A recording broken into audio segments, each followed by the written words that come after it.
Mercados, bonos, acciones y las claves para invertir mejor en el Inversor Bolsero. Capitán, levántate, porque un poco brasileiro precisa de você. Capitán, levántate, porque un poco brasileiro precisa de você.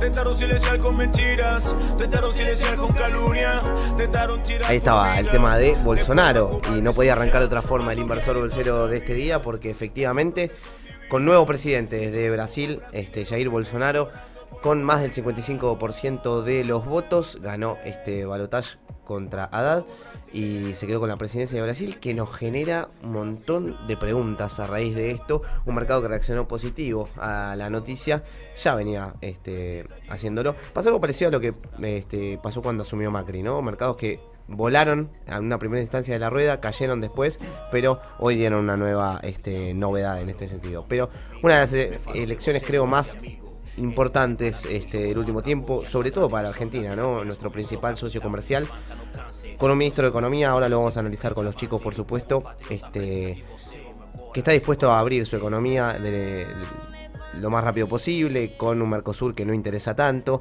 así que vamos a ver qué impacto puede tener y por supuesto vamos a tener entrevistas de lujo para ello. Yamile, ¿cómo estás? Bueno, bien, muy bien. Buenas noches, Santiago Bulat. Segundo martes de Calma Cambiaria. Bueno, parece como algo increíble, ¿no? ¿Viste?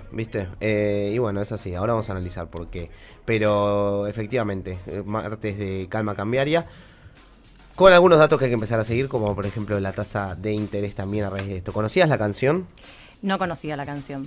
Es de cuando a Bolsonaro le clavan el puñal ese, que estaba internado, le hacen una canción que dice Capitán, levántate, ¿no? Mirá Como vos. diciendo, levántate que tenés que ganar las elecciones. Bueno, y finalmente ganó. Sí, después sale otro tema de Bolsonaro que es lo más homofóbico que existe, es una cosa así terrible, complicada la elección, pero bueno, tiene creo que un impacto social muy muy fuerte y en lo económico también puede ser un tema a analizar bastante de cerca.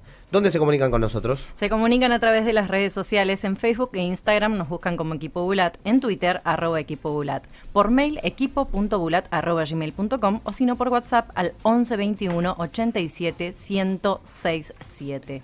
Tenemos preguntas para después, ¿no? Tenemos dudas, tenemos consultas. Quiero mandar un saludo muy grande a los amigos de Córdoba que nos están escuchando desde allá. Tenemos varios mensajes de la provincia hermana. Y también tenemos muchos saludos en nuestras redes sociales, que después los vamos a leer. Bueno, perfecto. Quedaron muy enganchados con el programa del martes pasado, que Neri dio ahí una tabla de calificación del inversor, del perfil inversor. Bien, Tuvo Neri. una gran repercusión. Bueno, la Buenas rompe noches, como ¿cómo siempre. andan? Ahí está, se saludó solo. ¿Cómo estás, Neri? ¿Bien? Bien, muy bien. Tratando de suplirte de la mejor manera. Y bueno, lo hicimos acercándonos un poco más a nuestros oyentes, presentándoles herramientas para conocerse un poco mejor e invertir con menos temores en la bolsa, por supuesto. Bueno, por ejemplo, Gastón Torres dijo, Yami dijo, si yo trabajara con estos monstruos, directamente les deposito mi sueldo para que lo administren. Puede ser un nuevo negocio del Inversor Bolsero, ¿no? Abrimos un CBU Y hacemos meter y cross-selling, ¿no? vemos. Empezamos a vender cruzados. Sí, absolutamente.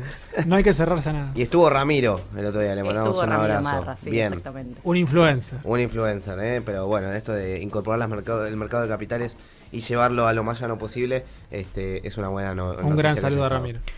Martín Boties, ¿cómo estás? Santi, ¿cómo estás? Buenas noches. Bueno, acá estamos. Muy interesante el programa de hoy, ¿no? Internacional, local, todo. Todo. Podemos Y partir mira, de- justamente tomo lo que decía Yami al principio, ¿no? Digamos, tenemos calma cambiaria y ahora nos salió esta noticia internacional, ¿no? Para hablar un poco más del mundo que lo veníamos dejando un poco rezagado, ¿no? En el último tiempo. ¿Nos puedes contar un poco de Brasil? Mira, ¿De dónde viene? ¿A qué apunta ahora? ¿Qué significa que esté Bolsonaro? En principio la elección de Bolsonaro me parece que nos recordó un poco al triunfo de Trump, ¿no? En 2016. Y básicamente también uno lo que está viendo en Europa, ¿no? Con el auge de estos partidos, uno diría de extrema derecha, pero más que extrema derecha quizás son anti-establishment, ¿no? Digamos, Claro. un hartazgo muy fuerte de los votantes con los partidos tradicionales que están perdiendo terreno en todo el mundo.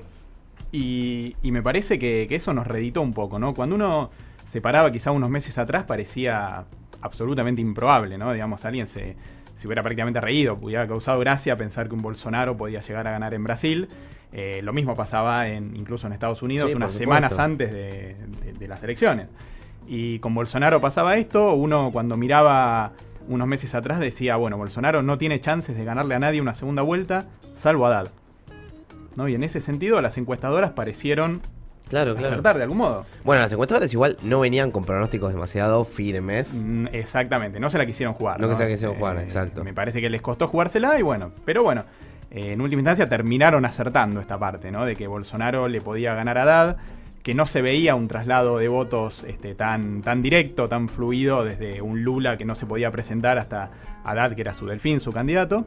Y bueno, llegamos a este domingo, ¿no? Con un triunfo bastante, digamos, uno diría importante de Bolsonaro, ¿no? Por más de 10 puntos, que en realidad son 5, ¿no? Cuando uno mira la segunda vuelta. Y la gran pregunta es, bueno, ¿cómo nos afecta a nosotros?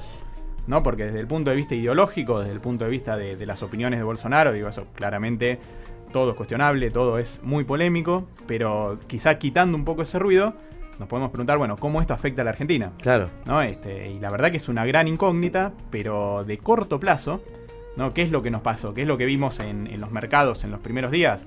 Desde el punto de vista del canal financiero, ¿no? De los precios de los activos financieros, el real se apreció, se recuperaron los precios de los activos, y eso en cierto modo la Argentina de muy corto plazo la benefició, ¿no? Que Argentina venía muy necesitada de noticias positivas, aunque sea de muy corto plazo en el mundo. Esto de algún modo lo benefició. ¿Y por qué? Porque Bolsonaro, más allá de todas sus opiniones extremistas en lo relacionado a la inmigración, a cuestiones sociales, cuando uno mira cuál es su política económica, y esto es a diferencia de Trump, la política económica, cuando uno mira las credenciales de su ministro de Economía, de Guedes, uno ve que es un neoliberal, que propone privatizaciones, Chicago hoy, privatizaciones, apertura de la economía, retiro del Estado, ¿no? Y eso es todo lo que a los mercados les gusta escuchar. Claro. Con lo cual, los precios de los activos financieros se beneficiaron. Y por el otro lado también tenemos el canal real de la economía, que ese nos importa mucho a nosotros en la Argentina, básicamente por lo que comentabas al principio. Brasil es nuestro principal socio comercial, es el destino de 1/3 de las exportaciones argentinas y de gran parte de las exportaciones industriales. Y después de 2 o 3 años de ajuste con un presidente que llegó a tener, que hoy tiene una popularidad Temer de 2%, ¿no? Es la popularidad más baja en la historia de un presidente de Brasil. Y cuando uno mira la economía, hay una expectativa de que se recupere el año que viene, ¿no? Y eso... Economía que venía a un ritmo de... Que venía en ritmo, de hecho ajustó o sea, cayó entre puntas 7% entre 2015 y 2017, ¿no? Después de cuando Dilma salió del poder. Este año estuvo mixto, el año que viene se espera un crecimiento en la zona de 2 y pico, 3%, que es cuando uno mira las proyecciones. Y eso a la Argentina la beneficia, ¿no? Porque más allá del tipo de cambio real, cuando uno mira cuál es el principal factor determinante en el comercio entre Argentina y Brasil, es el nivel de actividad en Brasil, mucho más que el tipo de cambio. Claro. ¿No? Con lo cual, si a Brasil le va bien, tracciona las exportaciones argentinas y eso a la Argentina le viene bien. Ahora, la gran pregunta, más allá saliéndonos del corto plazo, ¿qué va a pasar con el Mercosur? Y eso es, me parece, lo que tenemos un signo de interrogante. Sin duda, Martín, adhiero a lo que decís. Para poner un poquito más en número lo que vos comentabas del canal financiero, el 13 de septiembre pasado el real valía 4,20 medido en dólares, ¿no? Y hoy vale 3,70. Mirá. Es decir, en 45 días el real se fortaleció casi un 14%. Y pensando que nuestro tipo de cambio real multilateral considera que el real es más o menos un 33% de la canasta, es muy bueno en términos de nuestra competitividad. Hablando también de activos financieros en Brasil, por tomar el caso de Petrobras, a mediados de septiembre valía 10,44, hoy vale 16,41. En la previa fue muy gracioso esto, ¿no? Porque en la previa de lo que fue la elección, jueves y viernes, subió 3 y 4% respectivamente. El lunes arranca con un gap alcista muy alto y termina cayendo 4%. O sea, Claro. el mercado vendió la noticia. Sí, Y hoy, que las cosas están un poquito más tranquilas, volvió a subir un 5,5%. De hecho, fíjate lo importante que fue la suba de Petrobras, que fue el principal, si se quiere, el principal tractor de nuestro alicaído mercado de acciones, que subió 1,83%, en torno a los 29.425 puntos y con muy bajo volumen, menos de 600 millones de pesos negociados en acciones. Como te comentaba, la principal suba fue Petrobras, con un alza de 4,8%, seguido por Aluar 4,65, perdón, y Metrogas 3,7%. Así que si a Brasil le va bien, a nosotros sin duda también nos va a ir muy bien. Sí, totalmente. Bueno, queda ver esto que dice Martín, que no me parece para nada menor, del Mercosur, que en definitiva nos ataba en algún punto a tener que comerciar todo el tiempo con Brasil. Y ahora, si no terminamos siendo competitivos y se rompe el Mercosur, puede haber un problema importante. Mirá, ahí gran parte el Mercosur viene con muchos problemas desde su concepción. No, eso sí, seguro, eso seguro. Fue un proyecto político que funcionó muy bien, ¿no? En los 80, con Alfonsín. Pues básicamente, digamos, para quizás los que no lo recuerdan, bueno, eso cuando uno lee la historia de Argentina, había una época en que parecía que iba a haber una guerra con Brasil, ¿no? Que Argentina estaba preparada para una guerra con Brasil antes de los 80. Sí. Con lo cual el Mercosur fue un proyecto político muy importante, que después se fue haciendo, ¿no? Como una integración comercial muy importante también, pero tiene el gran problema que es un bloque muy cerrado, ¿no? Que siempre Argentina estuvo cómoda vendiéndole a Brasil, Brasil estuvo cómodo vendiéndole a la Argentina, Uruguay y Paraguay fueron socios muy menores, también que siempre quisieron salirse y negociar acuerdos por otro lado. Y me parece que Argentina y Brasil deberían replantearse la lógica del Mercosur. Uno creería que lo mejor sería, obviamente, abrirse al mundo desde un proyecto de mayor integración dentro del Mercosur. Pero bueno, cuando uno escucha las declaraciones de Guedes o incluso de Bolsonaro en algún momento, no en el tramo final de la campaña, pero sí quizá un poco antes, ahí la lógica era, bueno, salir a abrirse al mundo, el Mercosur nos encasilla demasiado, claro, y queremos salir a vender afuera, y es lo que vos decís, o sea, la competitividad también va mucho más allá del tipo de cambio, va mucho más allá de acuerdos de integración, y claramente, digamos, si el Mercosur se debilita y los países van a buscar por sí solos acuerdos por fuera, eso para la Argentina va a ser un poco más complejo. ¿Qué tema a seguir de cerca? Me impresiona mucho el componente que tiene la corrupción hoy en toda América Latina, ¿no? Digamos, cómo se castiga la corrupción, que llegamos a votar por el no tener eso.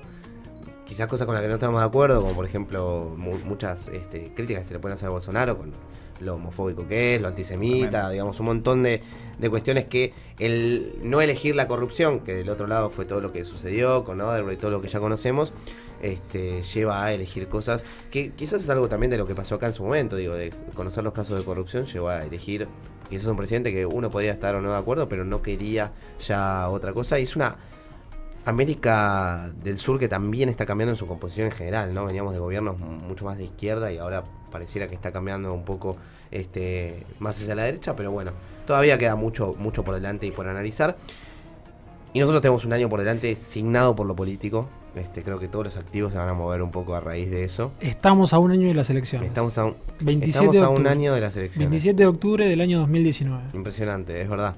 Es verdad. Y va a ser el año más largo de nuestras vidas, totalmente. Digo, porque la incertidumbre que hay es fenomenal. Donde no hubo incertidumbre, Santi, fue en el tipo de cambio. Mira, justamente mañana está cumpliendo un mes también el nuevo esquema de política monetaria. Sí. Ya sabemos el control de agregados, que Martín va a comentar seguramente más adelante. Pero por el lado cambiario, sabemos que tenemos bandas de flotación que arrancaron originalmente en 34 y 44, sí, actualizables al 3% de forma diaria. Sí. Hoy la banda inferior ya está en torno a 35, les tengo que decir. Pero bueno, lo importante es que el dólar bajó 10% en lo que va del mes. Y mejor aún para las expectativas y para que estemos más tranquilos, la volatilidad es la más baja desde agosto. ¿Sí? Y estamos hablando desde que con una volatilidad del 10% para ser un poquito más específicos, es solamente el 20% de lo que supo ser en octubre. ¿Sí? Y también es un octavo de lo que llegó a ser en septiembre. Lo cual, esto me parece que habilita a tener un clima más optimista con los activos de riesgo argentino, puntualmente con los de Carry Trade. Con los de Carry Trade, sí. Con la tasa en pesos. Hoy una tasa que levemente por debajo, 70 aproximadamente la tasa pero los inversores no pueden acceder a eso. No, ya sé. Más o menos para tener una referencia de la tasa, digo. Pero exactamente, pero pensá que cuando asumió Sandleris estaba en 60 esa tasa. Claro. ¿Sí? Hice un análisis interesante para el que le interesa esto del carry trade y la mal llamada bicicleta financiera, ¿no? ¿Cuánto dio invertir en Levac y otros instrumentos comparado contra el dólar, ¿no? Dijimos en el mes desde el 28 de septiembre hasta hoy, 30 de octubre. Bueno, vamos a hacerlo con Levac, que es fácil.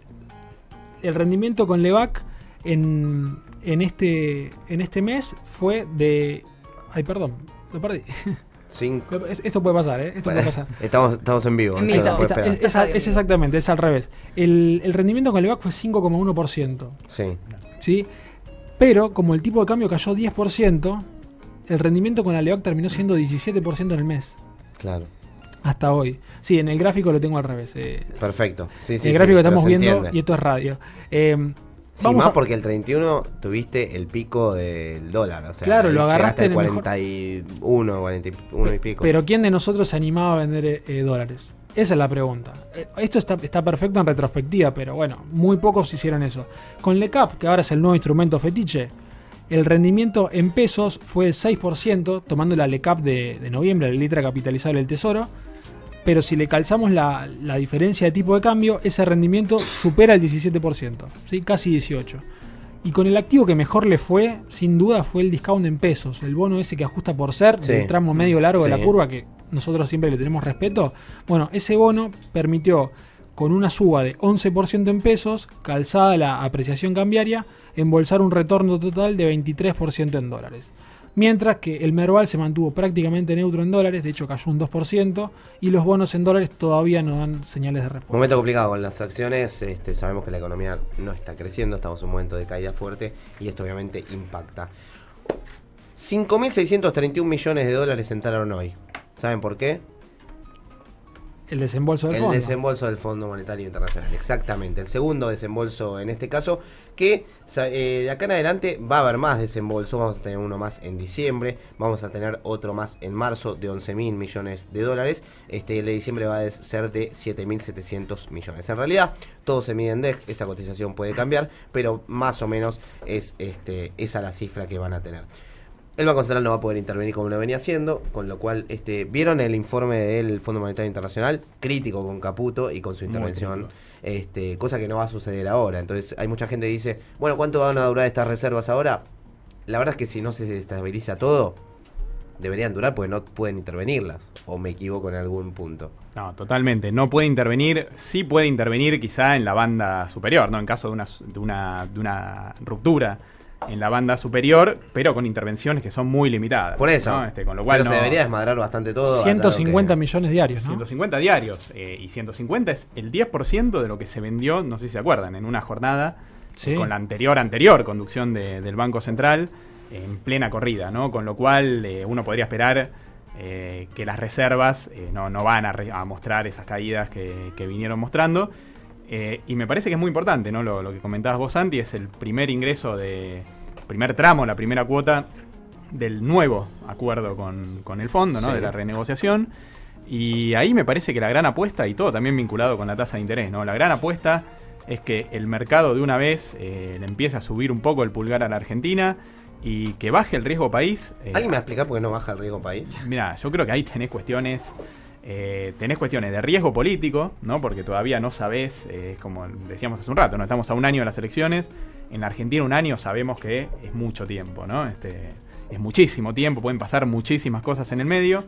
Me parece que tenés una cuestión de riesgo político y también hay una cuestión más de riesgo e incertidumbre, y después tenés una cuestión importante que tiene que ver con la sustentabilidad de este programa monetario, ¿no? Porque, digamos, estos niveles de tasa de interés, cuando uno mira la cadena de pagos, cuando uno mira la economía real, ¿no? Cómo está el nivel de actividad, cuando uno compone las tasas, estamos hablando de tasas a empresas superiores al 100%, ¿no? En tasa efectiva. Es muy fuerte y ahí también tenemos otra pregunta, ¿no? Por un lado, el impacto sobre la política de este desplome en el nivel de actividad, si se sigue prolongando, pero también tenés un impacto sobre el propio cumplimiento del acuerdo con el FMI, la meta de déficit cero, ¿no? Porque todos sabemos que cuando el ajuste nominal se prolonga muy fuerte, cuando las tasas de interés son muy altas durante mucho tiempo y esto complica a las empresas, ¿con quién se financian las empresas cuando tienen un problema y no se pueden financiar con los bancos? Y muchas veces termina siendo el organismo recaudador de impuestos, ¿no? No puedo pagar, ¿qué tengo que hacer? Y tengo que pagar salarios, tengo que pagar el crédito del banco que ya no me lo renueva, y muchas veces termina siendo afectada la recaudación, no solo por la caída en el nivel de actividad, de la caída en la demanda, en las ventas, sino además por esta decisión de las empresas que terminan postergando el pago de impuestos. Y si se resienten los ingresos, también tenemos un problema por el lado del cumplimiento de la meta de déficit fiscal, que es muy agresiva, ¿no? Son 2,6 puntos del producto de un año al otro. Mitad ingresos, mitad gastos, supuestamente. Mitad ingresos, mitad gastos. La parte del gasto es muy fuerte también. La parte del gasto es muy fuerte, el sí. impacto que uno puede pensar también sobre el nivel de actividad, sobre la política. Y me parece que esas son unas de las cuestiones que uno podría decir, bueno, ¿por qué no baja el riesgo país? Más allá de que cuando uno mira el programa financiero está plenamente cubierto en los últimos meses que quedan de 2018, está plenamente cubierto para 2019. E incluso en 2020 es un programa que no está plenamente cubierto, pero es muy manejable y también hay que tener en cuenta que ningún país tiene cubierto el programa financiero de acá a 2 años, ¿no? Claro. Todos vuelven al mercado y esa es la gran apuesta para la Argentina. Vamos a escuchar un poquito de música, Yami. Vamos a escuchar un poco de música y quédate del otro lado que ya viene Martín Bautier haciendo el Educando al Inversor. Ahora escuchamos a Los Pericos y a Ali Campbell haciendo Waiting.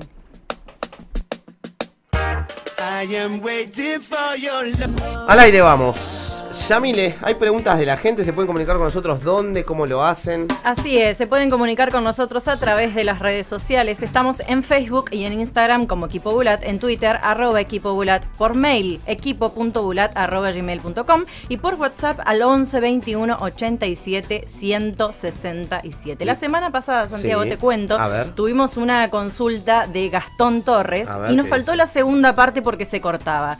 Que la segunda parte de la pregunta era: tengo 1.150 euros en efectivo. ¿Qué instrumento de inversión ven atractivo a largo plazo de esta moneda? Bueno, en moneda de euro, la verdad no hay una oferta de instrumentos amplia como para elegir. La verdad hay muy poca liquidez. Si queremos pensar en invertir en moneda dura, yo lo que le diría es que lo convierta a dólares. Por supuesto por las vías legales que existan, ¿no? Porque para invertir tiene que ser un dinero declarado, y que apueste a instrumentos, no te diría de largo plazo, te diría de mediano plazo. A mí me gusta particularmente mucho el Bonar 2024, que actualmente está rindiendo 10% en dólares. Considerando que el euro puede tener cierta debilidad, estar en dólares no es una mala idea, y más si hay una tasa tan interesante. La segunda pregunta de otro de los oyentes es: chicos, ¿cuáles son las perspectivas sobre Aluar? Bueno, acá tenemos de Aluar y tenemos de Valo también. Les agradecemos a Pablo y no sé quién más nos escribe, pero nos escribe desde Córdoba. Las vamos a armar y estábamos esperando más que nada los balances para poder comentar un poco más sobre las acciones. Y ahora estamos más en otro tema, porque efectivamente tenemos todo lo del fondo, tasas y demás, pero les prometemos que estas dos preguntas quedan pendientes para cuando tengamos más novedades al respecto. Rodrigo Oliver dice: buenas noches, espero que todo vaya bien. Quería saber, ¿ustedes van a plazo fijo UVA o a bono SER como TC21? Desde ya, muchas gracias. Bueno, es una pregunta interesante. Si a mí me lo preguntás personalmente, el TC21 es un bono atado al SER que vence en 2021, como dice su ticker, y hoy tiene un rendimiento de 7,5% sobre inflación, ¿no? Con lo cual, ahí hay que ver cuál es qué es lo que prefiere el ahorrista, el inversor. Un plazo fijo UVA está rindiendo en la zona, depende del banco, ¿no? 4 o 5% sobre la inflación para un plazo de 90 días. Hoy el Banco Nación sacó una publicidad que te ofrece 10% más UVA para un plazo de un año. Es verdad. ¿No? Con lo cual, lo que tiene que tener en cuenta ahí el inversor básicamente es la liquidez a la que está apostando, ¿no? Porque hay que tener en cuenta que un plazo fijo uno lo tiene que tener inmovilizado por mínimo 3 meses en el caso de estos UVA. Ni hablar el de un año. Un bono uno lo puede vender en el momento que quiera. Ahora, el bono obviamente está sujeto a un riesgo de precio, ¿no? Porque uno, en el momento que lo venda, va a depender del precio al que está cotizando el mercado. En el caso del plazo fijo, uno no tiene riesgo de precio, o sea, sabe lo que va a estar recibiendo al momento del vencimiento, con lo cual, teniendo en cuenta estos factores, bueno, me parece que es una decisión también dependiendo de las preferencias de cada inversor. Rubén Molinero pregunta, dice: en principio los felicito por el programa económico que están llevando y quiero consultarles si es razonable pensar que las acciones de energías y bancos podrán recuperar su valor perdido frente al dólar en un plazo de 1 o 2 años. La pregunta viene dada obviamente por la enorme pérdida que hemos sufrido frente al dólar durante el 2018. Muchas gracias. Acá puedo responder alguna cosa yo y después acoten sobre eso. En un periodo de recesión siempre es medio complicado mirar que las acciones puedan recuperar, por lo menos en el corto plazo. De todas formas, los bancos tienen dos componentes. Por un lado, estamos viendo que tienen un negocio, podría decirse fácil, en el sentido de que captan ingresos con una tasa de interés que está muy por debajo de lo que pueden terminar colocando en el ELIX, por ejemplo, pero también hoy están muy cortos de liquidez, digamos, lo que pueden llegar a hacer, otros negocios que pueden empezar a abrir también están muy atados de manos con lo que son encajes altos, con lo que están colocando en este caso el ELIX, y eso acota en este caso la cantidad de inversiones que pueden realizar, y eso puede estar pegándoles también negativamente a los bancos. No nos olvidemos también, Santi, que el sistema financiero argentino es prácticamente transaccional. Los créditos hipotecarios sobre PBI es menos del 1%, así que si no recupera la demanda agregada, pensar en préstamos al consumo al 70-80% no tiene sentido. Vamos a hacer una pequeña tanda, después venimos con Educando al Inversor y una gran entrevista. Yo les recomendaría que no se la pierdan.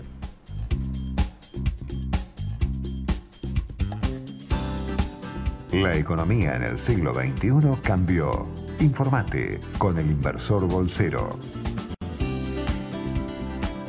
Tiempo de publicidad en Millennium. Guinea Auto, concesionario oficial Hyundai. Alicia Moró de Justo, 1996. Teléfono 431-54544. Grupo Bavarian. Trayectoria, confianza, seguridad. www.grupobavarian.com.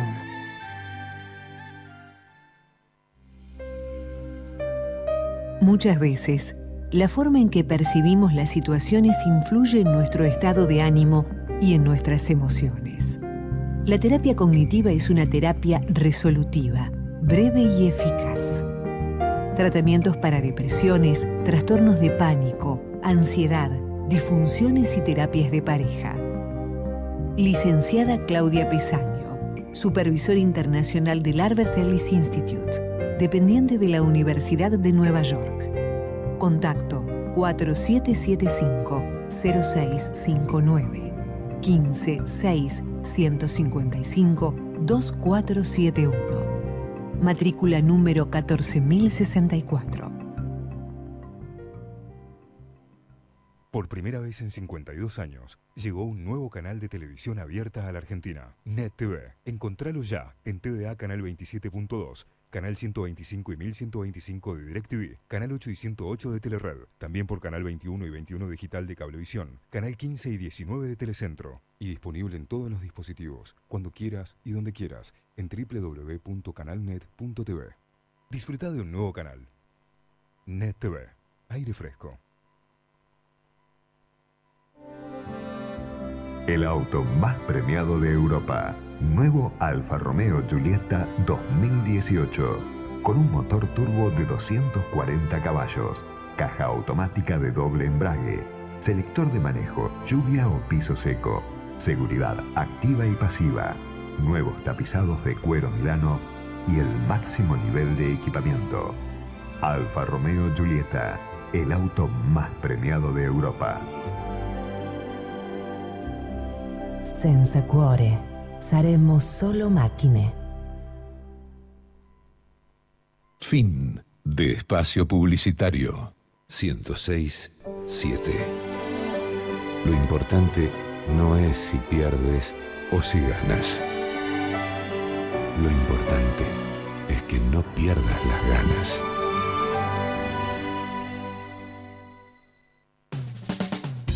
Santi Bulat, Martín Botier y Neri Persichini te brindan las claves para ser un mejor inversor. Educando al Inversor. 34 minutos pasaron de las 9 de la noche en esta segunda mitad del Inversor Borsero. Vamos a estar analizando un poco, ya lo hemos hablado bastante, pero nos vamos a tomar unos minutos para ver algunas características y algunas implicancias del tramo del paquete monetario, ¿no? Del programa monetario que se acordó en el nuevo acuerdo renegociado con el FMI. En principio, una de las cuestiones más importantes es que el préstamo se terminó ampliando, ¿no? Se amplió el préstamo y se adelantaron desembolsos. ¿Qué implica esto? Implica que básicamente se despejó el riesgo de default, dado que se cerró el programa financiero del Tesoro, como comentábamos hace un rato, para 2018 y 2019. Además, queda un excedente de dólares, ¿no? Del Tesoro este año que van a ser 5.400 millones de dólares y son casi 8.000 millones de dólares hasta fines de 2019, ¿no? Al gobierno, al Tesoro, le van a sobrar dólares, le van a faltar pesos, ¿no? Porque todavía tiene que financiar lo que queda de déficit fiscal este año, pero en principio los vencimientos están cubiertos y esto además le puede llegar a quitar presión cambiaria hacia adelante, ¿no? Porque si bien el Fondo Monetario no quiere que el Tesoro venda dólares en el mercado a través de bancos públicos, uno podría pensar que en un escenario de volatilidad extrema ese requerimiento se va a terminar flexibilizando. Pero en principio, con el nuevo acuerdo y cuando uno hace las cuentas, al gobierno le estarían sobrando, cuando se cuentan todos los desembolsos, 8.000 millones de dólares hasta fines del año que viene. Otro punto importante es cómo queda determinado el nuevo sistema de tasas de interés en pesos, ¿no? Una vez que se terminaron, que expiraron las LEBACs, que fueron el instrumento estrella de los últimos años. La tasa del LELIQ, que es la tasa de política monetaria, solo pueden acceder, como ya sabemos, los bancos y queda asociada a la necesidad de cumplir con el programa monetario, ¿no? En función de la oferta y la demanda de pesos, que es un crecimiento de 0% en el promedio mensual de la base monetaria. Esta tasa obviamente va a tener una presión alcista y es lo que estuvimos viendo en las últimas semanas mientras opera el desarme de LEBACs, ¿no? Porque esos pesos tienen que canalizarse a estos instrumentos. La tasa de LECAPS, ¿no? Que es la tasa de las letras capitalizables del Tesoro, que es la nueva alternativa de inversión en pesos, arbitra en función de la tasa libre de riesgo, el riesgo país y las expectativas de devaluación. Acá la demanda de dinero va a ser muy importante. Y es la tasa que ahora arbitra con las tasas implícitas en las curvas de futuros. Finalmente, la tasa Badlar va a estar en función del margen que tengan los bancos, ¿no? Para subir tasas pasivas para colocar esos pesos en LELIQs, ¿no? Los bancos... ¿Qué es lo que vino pasando? ¿Qué es lo que vino pasando? Los bancos tienen mayor incentivo a tomar depósitos. Exacto. Los colocan en LELIQs. Tanto las LECAPS como la Badlar son las tasas que ahora tiene que mirar el inversor, ¿no? Ahora quedaron disociadas las tasas del ahorro con la tasa de política monetaria. ¿Qué nos dice el programa monetario? Bueno, dice base monetaria creciendo 0 hasta junio de 2019. Los meses difíciles, como comentábamos en cuanto a presión alcista ex ante en la tasa, fue octubre, ¿no? Que lo vimos con una tasa subiendo de 60 a la zona de 74% en el máximo. Y también es un mes complicado en este sentido noviembre, ¿no? Porque todavía resta el grueso del desarme de las LEBACs que va a operar este mes. Son unos 190.000 millones de pesos el stock total. Una buena parte de eso vence ahora a mediados de mes. Y eso se va a tener que canalizar hacia las LELIQs. En diciembre tenemos un poco de aire, ¿no? Para el programa monetario, porque ya las LEBACs prácticamente caen a su mínima expresión. Va a quedar un stock muy limitado. Y además el programa monetario permite un ajuste estacional de 6% en la base monetaria. ¿Qué quiere decir esto? Que en diciembre es un mes donde la gente demanda más pesos, ¿sí? Básicamente el gobierno demanda más pesos porque tiene que pagar aguinaldos, tiene que afrontar más gastos. La gente demanda más pesos porque, digamos, tiene que enfrentar, por ejemplo, lo que son los gastos de las fiestas, el turismo. Con lo cual, el programa monetario dice, bueno, yo permito que suba 6% la base monetaria ajustada por estacionalidad, ¿sí? Para evitar un sesgo contractivo excesivo. Estos son 82.000 millones de pesos que aumenta la base monetaria y eso le da aire a diciembre para que la tasa de interés no tenga tanta presión alcista. Después, primer semestre de 2019, que es la última parte del programa, sin esta expansión por desarme de LEBACs, con un déficit que se proyecta en 0% del PIB y un nuevo ajuste estacional de la base monetaria en junio. Uno diría, bueno, por el lado del programa monetario, el gobierno tiene margen para que la tasa de interés comience a bajar el año que viene, obviamente si se mantiene la demanda de dinero. Y como decíamos, bueno, para ir también cerrando, ¿cuáles son los colchones del programa monetario que permiten que la tasa no se dispare y que el esquema no sea tan recesivo? Este ajuste por estacionalidad que mencionamos. Y básicamente también obviamente este exceso de dólares que va a tener el Tesoro y el menor riesgo de default, o sea, despejadas necesidades de financiamiento para el año que viene, pueden permitir una baja del riesgo país, una estabilización en la demanda de dinero que genere que el ahorrista, que quienes se colocan en LECAPS o en Badlar, ¿no? En depósitos, no estén exigiendo una tasa tan alta porque no esperen una expectativa de evaluación tan fuerte. Ese es el gran objetivo, ¿no? Que tiene el gobierno. Y otra de las preguntas, ya para ir terminando, tuvimos una bola de nieve de LEBACs. ¿Podemos tener una bola de nieve de LELIQs? Bueno, en principio, las LELIQs tienen una ventaja respecto a las LEBACs, que tienen, en principio, menor riesgo de rollover ¿no? de refinanciamiento y de fuga al dólar, porque están en manos de los bancos. Y los bancos no tienen la alternativa que tiene el ahorrista de colocarse en pesos o en dólares, sino que eso lo tienen muy limitado, tiene solo una parte del activo, pueden colocar en dólares, con lo cual el banco tiene dos alternativas, o en realidad tres, o deja los pesos sin remunerar al 0% en el Banco Central, o los presta, que en un contexto de nivel de actividad complicado, los créditos. Eso se corta, o los coloca en LELIQs. No tiene muchas alternativas. Esa es una ventaja respecto a las LEBACs. Ahora, ¿cuál es la desventaja respecto a las LEBACs? Bueno, son de menor plazo, ¿no? Las LEBACs eran de 28 a 35 días las más cortas, acá las LELIQs son a 7 días, con lo cual cuando uno capitaliza el interés compuesto genera que las tasas de interés efectivas sean mucho más altas. Una tasa de 70 nominal te lleva a una tasa del 100% efectiva, es muy alta.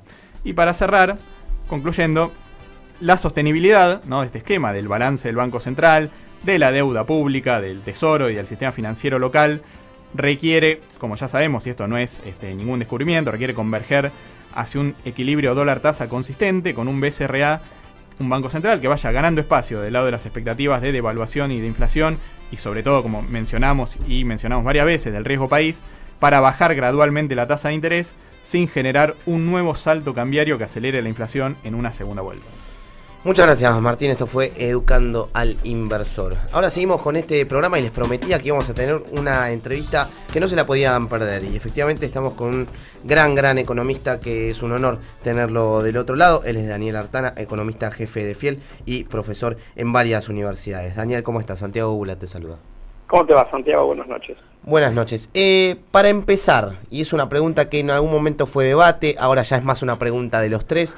¿Qué está pasando con el riesgo país? ¿Por qué con un programa financiero que ya está cerrado, con fondos que entran, con un acuerdo que ya se cerró de nuevo, con fondos que ya entraron del Fondo Monetario y un programa que parecería estable, no logramos que el riesgo país perfore nuevamente la barrera de los 600 puntos? Bueno, es una incógnita. Es una incógnita. No está muy claro por qué no ha bajado más el riesgo. De todas maneras, yo creo que uno puede hacer algunas hipótesis. La primera es que la Argentina no tiene mucha credibilidad y bueno, hay gente que tendrá la duda de si se va a cumplir con las metas fiscales y con el programa monetario.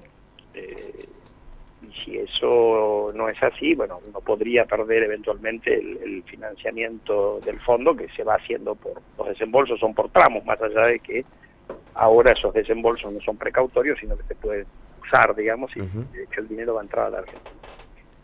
La segunda cuestión es que haya algún riesgo, la gente esté mirando que hay algún riesgo de reversión de políticas a partir de la elección del año que viene, la hipótesis de que el gobierno no sea, el presidente no sea reelecto.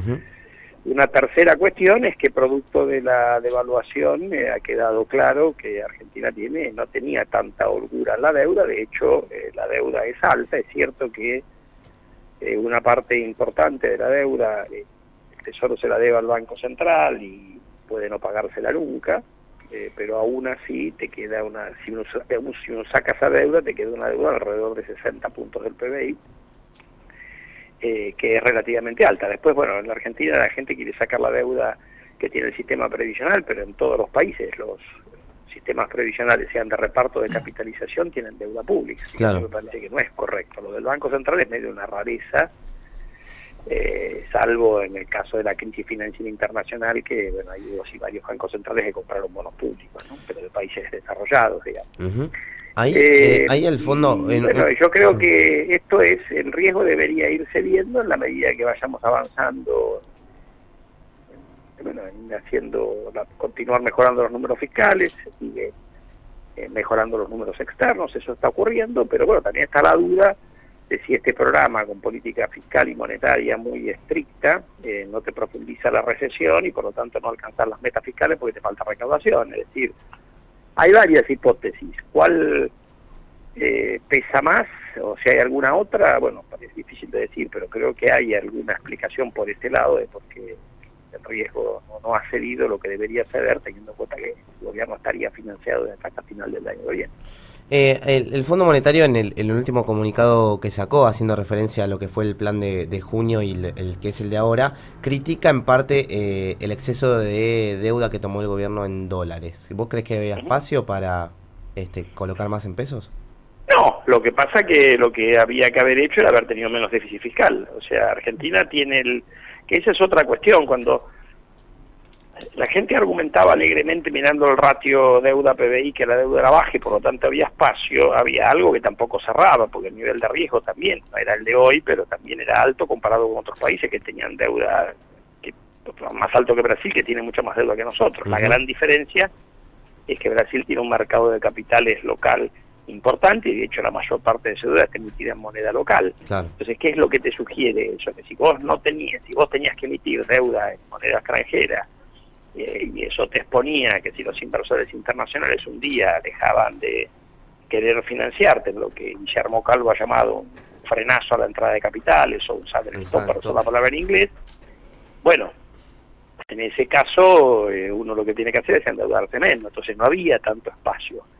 El no haber avanzado en lo fiscal en los 2 primeros años de la administración Macri, bueno, significó un aumento en la deuda y además emitida en moneda extranjera. En un momento de atraso cambiario eso no se notaba tanto, ahora que el tipo de cambio está bastante más depreciado, se nota el verdadero peso de la deuda en la economía.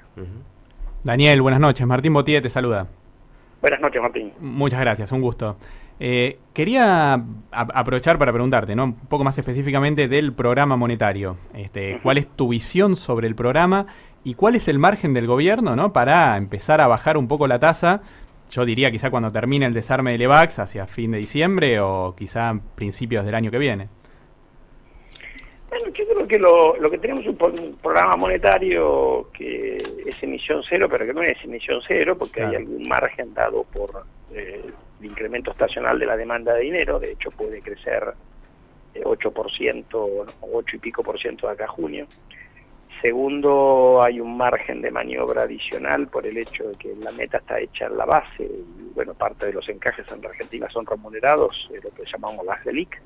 Entonces se puede cambiar la composición en caja remunerado y no remunerado y eventualmente hacer frente a un aumento en la demanda de dinero sin necesidad de que eso lleve a un aumento en la tasa de interés. Y bueno, yo creo que eso da algún margen de maniobra. Igual el gobierno ha tratado de hacer un programa duro y eso tiene lógica en tratar un poco también lo que hablábamos antes. Es un gobierno que perdió credibilidad, el Banco Central también perdió credibilidad y bueno, están sobreactuando. O tuvieron que sobreactuar. Yo creo que en la medida en que de hecho el programa dice si las expectativas de inflación bajan en forma apreciable, dice el memorándum, exactamente, por 2 meses consecutivos, ahí hay espacio para bajar en forma más rápida la tasa de interés. Yo creo que el Banco Central le está dando pequeñas señales, de hecho ha empezado a bajar un poquito la tasa, ha empezado a dar pequeñas señales para tratar de mostrar que una cosa cuando el paciente está en terapia intensiva y otra cuando se va normalizando. Entonces, la dosis de tasa era para el paciente en terapia intensiva. En la medida que lo vayamos estabilizando, habrá algún espacio para empezar a ir a un escenario más normal y no que pero cuando la gente extrapola y te hace la cuenta de que las LELIC van a volar por los aires, suponiendo que la tasa de interés va a estar así durante varios meses, me parece que está haciendo un supuesto demasiado pesimista. La lógica del programa es que eso no va a ocurrir, que en algún momento vos comprás credibilidad y tenés el espacio para bajar la tasa de interés. Daniel, buenas noches. Neri Persichini te saluda.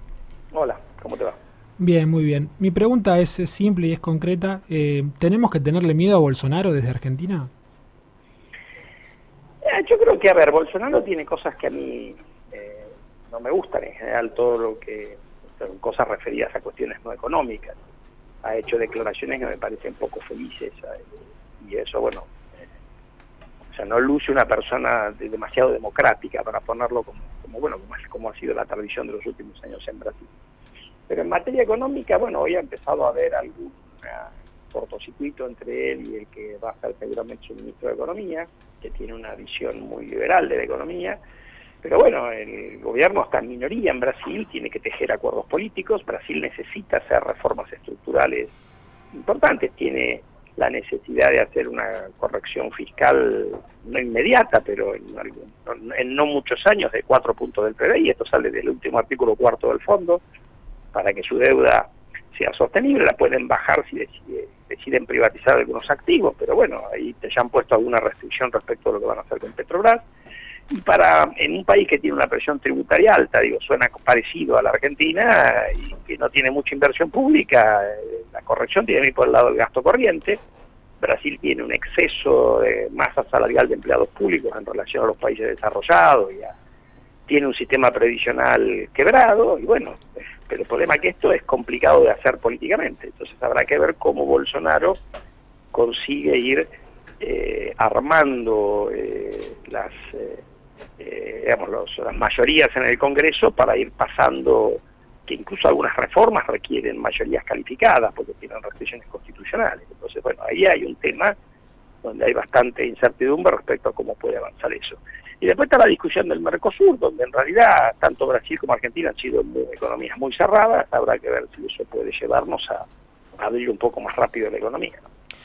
Daniel, nos quedaríamos hablando horas, pero tenemos una tanda pendiente. Te agradecemos muchísimo el contacto con nosotros y te volveremos por favor, a molestar. gracias a ustedes por llamar. Un abrazo grande. Hasta luego. Vamos cerrando este programa, Yami, y nos volvemos a encontrar el martes que viene. Así es, sábado a las 14, El Inversor, no se olviden. Este sábado va a estar Juan Germano, él es asesor político, y vamos a estar hablando un poquito de cómo influyen las estadísticas en las tomas de decisiones de cara a las elecciones 2019. Fundamental para todos los que tomamos decisiones, el mercado también, ¿eh? El mercado también, exactamente. Nos reencontramos el martes que viene. Martes que viene en esto que es El Inversor Bolsero. Saludos para todos y aguante River. Mercados, bonos, acciones y las claves para invertir mejor en El Inversor Bolsero. Este espacio es auspiciado por Nicolazza, siempre con la magia de la abuela. Pizzas a domicilio. Encontrarnos en Avenida Ramón Falcón 2287. Contactanos 4633-4111 y 4633-4555. Nicolazza, siempre con la magia de la abuela. Registra hoy tu línea prepaga marcando *234 numeral para mantenerla activa y conservarla en caso de robo o pérdida. Tenés tiempo hasta el 31 de octubre. Buenos Aires Ciudad. ENACOM, Presidencia de la Nación. Sashimilla es el lugar ideal para disfrutar de una cena en pareja o con amigos. Calidad y frescura garantizada por pescadería propia. Sushi hecho por japoneses. De lunes a sábados, México 1965. Estacionamiento sin cargo. Reservas al 4941-8960. Facebook /Sashimilla. Instagram @SashimillaRestó. Twitter @Sashimilla_. ¿Cuánta energía dentro tuyo? Estás en Jujuy. Jujuy, energía viva. Gobierno de Jujuy. Unión, paz y trabajo. En 111 elegí luquearte con diseños originales hechos para vos. Encontranos en Arce 981, Gurruchaga 1794 y en Punta del Este en la barra O. 111, calidad y diseño en prendas únicas y exclusivas. Tu auto te hace ir para adelante. Solicita tu préstamo Tu Auto UVA en Banco Provincia. Financia un auto 0 kilómetros sin prenda y hasta en 48 cuotas. Conoce más en bancoprovincia.com.ar. Delivery de alimento balanceado premium para perros y gatos. Siempre tenemos stock disponible, envío gratis en el día y con atención personalizada. No te quedes sin alimento. Contactanos ahora por WhatsApp al 15 5503 4488. Javier. ¿Necesitas un equipo de especialistas para administrar los fondos de tu empresa? En GMA Capital vas a encontrar profesionales a la altura de tus expectativas para que puedas alcanzar tus objetivos financieros. Entra en www.gmacap.com y descubrí las ventajas de operar con nuestra arquitectura abierta de fondos comunes de inversión. GMA Capital, tu éxito es nuestra prioridad. Speakers Bulat, los oradores más destacados del país sobre economía, política, innovación, liderazgo, género, historia, conocen puntos importantes para inspirar y potenciar tus equipos. Organiza tus conferencias, workshops o encuentros con Speakers Bulat, eventos que se convierten en toda una experiencia. Encontranos en www.speakersbulat.com. ¿Conocés los planes de salud de Andar, la obra social de los viajantes vendedores? Planes para empleados en relación de dependencia, monotributistas y particulares. Solicita un asesor comercial al 0810-345-0184. Superintendencia de Servicios de Salud, 0800-222-72583, www.sssalud.gov.ar, RNOS 122104, RNMP 1252. ¿Ya te decidiste por una carrera? Ahora te falta elegir una buena universidad. Elegí UCES, Universidad de Ciencias Empresariales y Sociales, www.uces.edu.ar. La economía del siglo XXI cambió. Informate con el inversor bolsero. Millennium 106.7. Coleccionistas de música y palabras.